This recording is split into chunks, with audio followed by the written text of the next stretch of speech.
Shalom, selamat pagi saudara dan saudariku yang kekasih dalam Tuhan Yesus Kristus. Mari nikmati berkat Tuhan melalui ciptaannya. Mari alami keajaibannya setiap hari.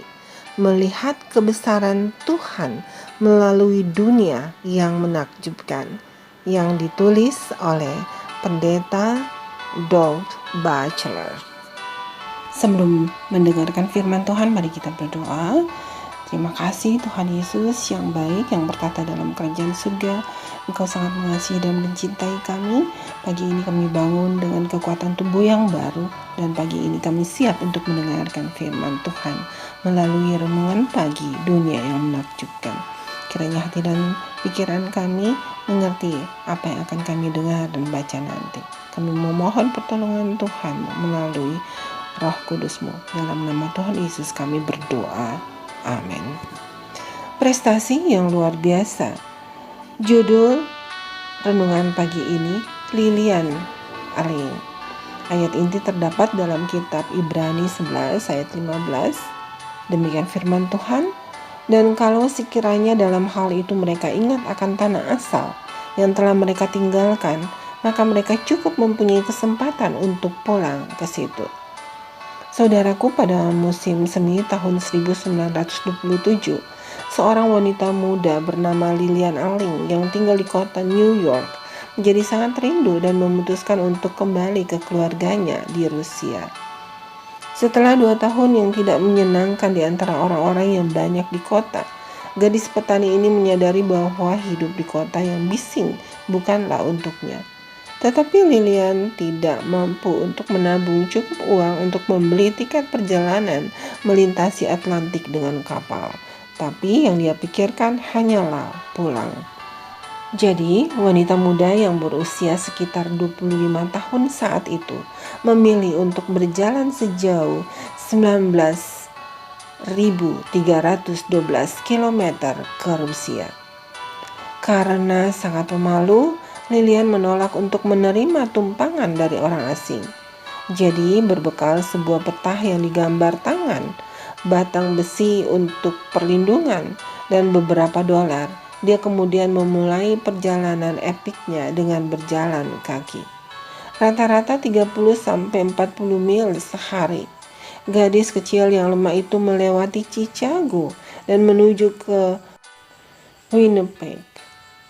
Perlu diingat bahwa pada tahun 1927 belum ada jalan di barat laut Amerika dan kecuali pos perdagangan yang aneh atau stasiun telegraf.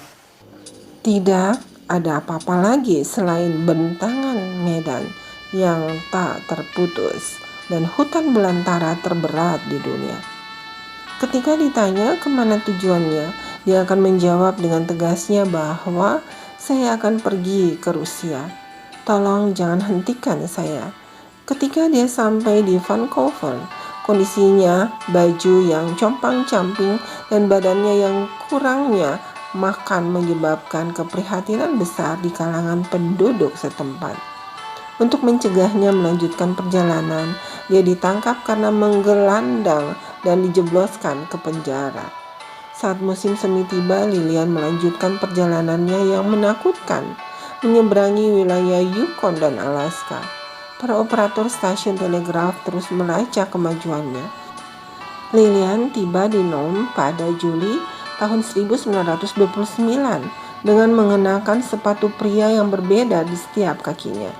Segera setelah meninggalkan Nome, Lilian terakhir terlihat mendayung sebuah perahu dari Tanjung Prince of Wales melintasi Selat Bering sejauh 58 km arah Siberia. Ada satu laporan tentang seorang pria yang mengaku melihat seorang wanita di pantai Siberia pada musim gugur tahun 1930. Menjelaskan kepada seorang polisi yang terheran-heran mendengarkan cerita bahwa dia telah berjalan jauh dari New York. Saudaraku, kita sangat mengagumi tekad luar biasa Lilian Aling untuk kembali ke rumahnya di Rusia. Namun, begitu banyak yang acuh tak acuh untuk mencapai rumah yang Yesus telah sediakan bagi mereka di surga. Para pahlawan iman tahu negara yang lebih baik dan berjalan dengan penuh keyakinan ke tempat yang disiapkan oleh Tuhan. Tetapi sekarang mereka merindukan tanah air yang lebih baik, yaitu satu tanah air surgawi. Sebab itu Allah tidak malu disebut Allah mereka, karena Ia telah mempersiapkan sebuah kota bagi mereka. Dalam kitab Ibrani 11 ayat 16. Apakah saudara bersedia melakukan perjalanan itu? Saudaraku, mari kita berdoa. Terima kasih Tuhan atas renungan yang baru saja kami dengar. Ada seorang anak remaja atau seorang wanita muda, Lilian Aling, yang melakukan perjalanan pulang ke Rusia. Tolong kami Tuhan, umat-Mu yang berdosa ini.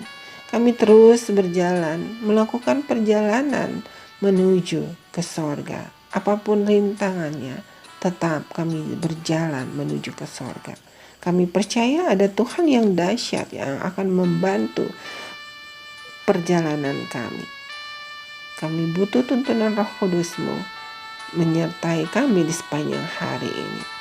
Terima kasih Tuhan, tolong dengar doa kami. Dalam nama Tuhan Yesus kami berdoa. Amin. Saudaraku, demikianlah renungan pagi hari ini. Tuhan Yesus memberkati. Amin.